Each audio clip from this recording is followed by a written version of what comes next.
Oh, shout out sa tanang mga vlogger. Ganito wala ba? Baga kayo taglaw, sir. O sa ginyo ni mo, sir. Kung ang mga vlogger mo hatag or mo pagkaon dapat apritada o kadupo, kuya wag ko nimo. Ikaw pa gitagaan, ikaw pa mo di man. O di ka ganahan ayaw dawat. Maro imo lang gidawat nga dili man tayo ganahan. Una-una na di mo ang istorya, sir.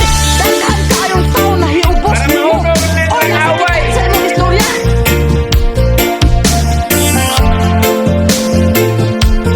Yahay na tani ko sikat. Isay na kayo sa mga nagpakaulan ko sa Facebook.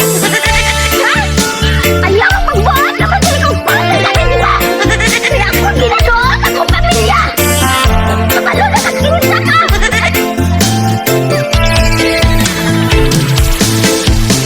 Wala lang tay content nga pasakitay.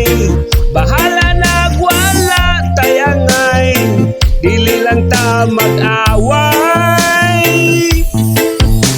Wala lang tay content nga pasakitay.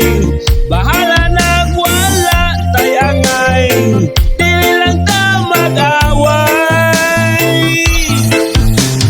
Ang lagi sa kalibutan, mga content nila nagkadaiyan. Bisag unsalay gipangbuhat, kay gusto sila musikat.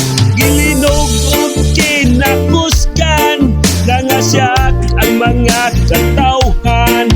Nagvideo sila sa akto, gikontent sa mga tunto. Wala lang tay content nga pasakitay. Bahala nagwala tay angay. Dili lang ta mag-away. Wala lang tay content nga pasakitay. Bahala nagwala tay angay. Dili lang ta mag-away. Nag-away lang sa Pinas. Ayaw na, babos.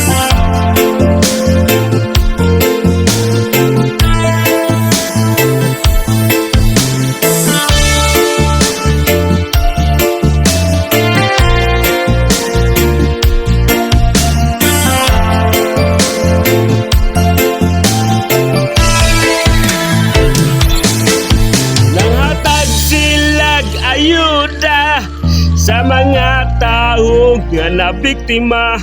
Dunay vlogger ang nipresenta, kayang sardinas kay lumana.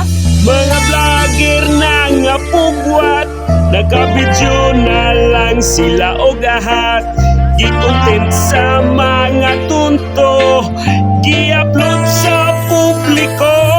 Ha, kayo mo akong kalangkot. Wala lang tay content Buha nga mo akong kalangkot. pasakitay.